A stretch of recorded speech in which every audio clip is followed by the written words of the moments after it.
नमस्कार दोस्तों। आज के इस विश्लेषण में हम एक ऐसी चीज पर बात करने वाले हैं जो सच में मानव इतिहास के सबसे बड़े मनोवैज्ञानिक बदलावों में से एक है। और पता है सबसे हैरानी की बात क्या है?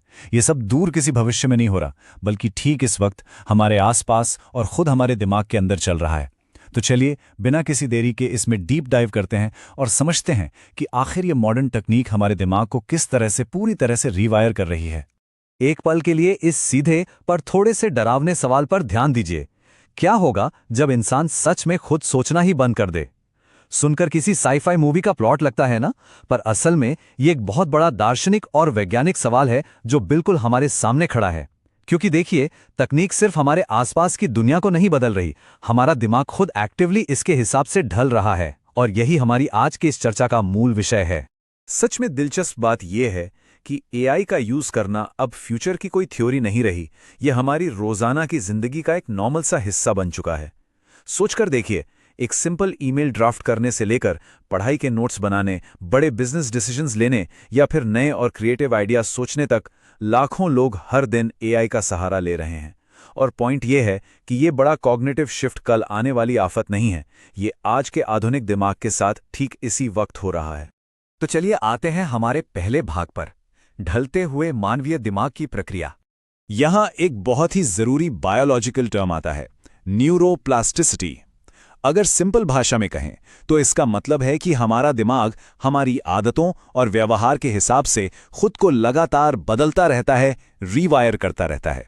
जैसे जब हम लंबी किताबें पढ़ते हैं तो हमारी फोकस करने की क्षमता बढ़ती है। जब गेमर्स लगातार वीडियो गेम्स खेलते हैं तो उनकी रिएक्शन स्पीड तेज हो जाती है। ठीक उसी तरह अब आर्टिफिशियल इंटेलिजेंस वो नया और सबसे ताकतवर एवोल्यूशनरी फोर्स बन गया है जो हमारी सोचने की क्षमता को एक नया आकार दे रहा है। यहां ना दिमाग का एक बड़ा ही बेसिक सा बायोलॉजिकल नियम लागू होता है, यूज इट और लूज इट, यानी इस्तेमाल करें या इसे खो दें। सोचिए, जब हम किसी आर्टिकल की समरी निकालने या किसी मुश्किल सवाल का तुरंत जवाब पाने के लिए एआई पे डिपेंड हो जाते हैं तो हमारी सुविधा तो जरूर बढ़ जाती है, लेकिन हमारा मेंटल एफर्ट, हमारा दिमागी प्रयास एकदम कम हो जाता है। और दिमाग का नियम एकदम क्लियर है, जिस क्षमता का हम लंबा इस्तेमाल नहीं करेंगे, दिमाग धीरे धीरे उसको कमजोर कर देगा। आगे बढ़ते हैं भाग 2 पर, कॉग्निटिव ऑफलोडिंग का उदय। अगर हम थोड़ा पीछे मुड़कर देखें तो इंसान ने हमेशा से ही टूल्स यानी उपकरणों का इस्तेमाल किया है, पर पहले हम अपने फिजिकल या बेसिक कैलकुलेशन वाले काम उन टूल्स को देते थे, जैसे भारी काम के लिए मशीन्स, रास्ते के लिए जीपीएस या हिसाब के लिए कैलकुलेटर। लेकिन चैट जीपीटी जैसे मॉडर्न एआई टूल्स के आने से क्या हुआ है? अब हम सिर्फ अपनी फिजिकल मेहनत कम नहीं कर रहे हैं, बल्कि अपना ज्ञानात्मक प्रयास यानी अपनी सोचने और समझने की पूरी प्रोसेस को ही आउटसोर्स कर रहे हैं। और पता है, इसी प्रोसेस को साइकोलॉजिस्ट्स कॉग्निटिव ऑफलोडिंग कहते हैं।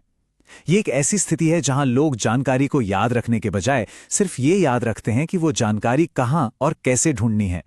जब दिमाग को ये बात अच्छी तरह पता होती है कि एक प्रॉम्प्ट लिखते ही एआई तुरंत जवाब दे देगा, तो वो खुद उस प्रॉब्लम को सॉल्व करने का संघर्ष करना बंद कर देता है। शुरू में लगता है कि वाह, ये तो बहुत टाइम बचा रहा है, लेकिन लॉन्ग टर्म में यह हमारी क्रिटिकल थिंकिंग की आदत को अंदर ही अंदर खोखला कर रहा है। अब देखते हैं भाग 3, सिकुड़ता ध्यान और फोकस। और ये हमारी डेली लाइफ पर सच में सबसे ज्यादा असर डाल रहा है। देखिए, एआई सिस्टम्स बनाए ही इसलिए गए हैं कि वो सब कुछ बेहद फास्ट करें, तुरंत आंसर्स, तुरंत सॉल्यूशंस। और इसके चक्कर में क्या हो रहा है?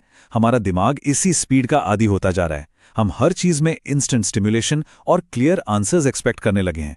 नतीजा यह है कि जब हमें खुद बैठकर थोड़ा धीरे सोचना पड़ता है, जैसे कोई लंबी रिपोर्ट पढ़ना या डीप रिसर्च करना, तो वो हमें बहुत एग्जॉस्टिंग और थकाने वाला लगता है। हमारा दिमाग अब इस स्लो थिंकिंग को बर्दाश्त ही नहीं कर पाता। यहां एक पॉइंट समझना सच में बहुत जरूरी है, अनिश्चितता यानी अनसर्टेनिटी या उलझन। वही वो जगह है जहां असल में हमारी गहरी समझ विकसित होती है। जब हमें हर सवाल का तुरंत जवाब मिलने की आदत हो जाती है तो हमारे दिमाग उस अनिश्चितता से घबराने लगता है, जबकि एक ओरिजिनल थॉट या नया आइडिया पैदा करने के लिए सवाल के साथ अकेले बैठकर उलझना बहुत जरूरी है। और हमारा यही जरूरी संघर्ष एआई लगातार खत्म करता जा रहा है। चलिए अब इसके एक और पहलू पर आते हैं, भाग 4, एल्गोरिथम के बुलबुले में कैद। यहां एआई के पैसिव इंपैक्ट की बात आती है। इस इनविजिबल पाइपलाइन को समझना बिल्कुल जरूरी है दोस्तों। अक्सर हमें लगता है कि इंटरनेट पर हम अपना कंटेंट खुद चुन रहे हैं, है ना? पर सच्चाई कुछ और है। पहले ये हिडन एल्गोरिदम्स हमारी भावनाओं, हमारे डर और हमारे ध्यान देने के पैटर्न्स को डीप एनालाइज करते हैं। फिर वो फीड में हमें वही कंटेंट दिखाते हैं जो हमें ज़्यादा से ज़्यादा देर तक स्क्रीन से चिपकाए रखे। और रिजल्ट धीरे धीरे बिना हमें पता चले ये हमारे विचारों, हमारी आदतों और हमारे व्यवहार को बदल देता है। ये लिटरली मशीन्स द्वारा इंसान को ट्रेन किए जाने जैसा है। और इस पूरे चक्कर का सबसे बड़ा परिणाम यह होता है कि हम सब पर्सनलाइज्ड इंफॉर्मेशन बबल्स में कैद हो जाते हैं। ये अब सिर्फ एंटरटेनमेंट की बात नहीं रह गई है। ये छुपे हुए एल्गोरिदम्स हमारे राजनीतिक विश्वास और यहां तक कि हमारी खुद की आइडेंटिटी को शेप कर रहे हैं। आसान शब्दों में कहें तो आधुनिक दिमाग अब उस रियलिटी या उस यथार्थ के अनुकूल ढल रहा है जिसे मशीन्स ने हमारे लिए डिजाइन किया है। अब आते हैं एक ऐसी चीज पर जो सिर्फ इंसानों की पहचान रही है। भाग 5, एआई और मानवीय रचनात्मकता। सच्ची क्रिएटिविटी में ना हमेशा एक संघर्ष होता है। नए और out of the box ideas तब आते हैं जब हम सच में बोर होते हैं, नए प्रयोग करते हैं और ढेर सारी गलतियां करते हैं। इसमें एक तरह का फ्रिक्शन या रुकावट होती है। पर एआई वो सब कुछ बिल्कुल फ्रिक्शनलेस तरीके से करता है। एक क्लिक पर इंस्टेंट स्क्रिप्ट, इंस्टेंट आर्ट। देखने में प्रोडक्टिविटी बहुत हाई लगती है, लेकिन डर इस बात का है कि आने वाली पीढ़ियां शायद खुद निर्माता यानी क्रिएटर्स बनने की बजाय सिर्फ एआई के बनाए हुए आइडियाज की कंज्यूमर्स बनकर न रह जाएं। लेकिन रुकिए, एक चीज क्लियर करनी यहां जरूरी है। तकनीक या एआई अपने आप में कोई विलन नहीं है। असली खतरा एआई बिल्कुल नहीं है। असली खतरा हमारी खुद की पैसिव या निष्क्रिय सोच है। अगर हम खुद मेंटली एक्टिव रहते हैं तो एआई सच में हमारी क्रिएटिविटी को और भी बेहतर और बड़ा बना सकता है। ये प्रॉब्लम तब बनती है जब हम अपना सोचने का स्टीयरिंग व्हील पूरी तरह एआई के हवाले कर देते हैं और खुद बैकसीट पर आराम से बैठ जाते हैं। और अब हमारे इस विश्लेषण के आखिरी हिस्से की तरफ बढ़ते हैं। भाग 6, बुद्धि का भविष्य। यहां आकर स्टेक्स सबसे ज्यादा हाई हो जाते हैं। अब जो मैं बताने जा रहा हूं वो शायद सबसे हैरान करने वाली बात है। इतिहास में ऐसा पहली बार हो रहा है कि लोग लगातार ऐसी मशीन्स के साथ इंटरैक्ट कर रहे हैं जो इंसानों की तरह बिहेव करती हैं, और लोग ना सच में इन आर्टिफिशियल सिस्टम्स पे गहरा इमोशनल विश्वास करने लगे हैं। चैटबॉट से लगाव हो रहा है। लोग एआई को अपने टीचर, थेरेपिस्ट और यहां तक कि अपने दोस्तों की तरह ट्रीट कर रहे हैं। मानवीय रिश्तों और एक सिमुलेटेड मशीन इंटेलिजेंस के बीच की ये लकीर अब एकदम धुंधली पड़ती जा रही है। तो अब हम यहां मानवता के एक चौराहे पर खड़े हैं।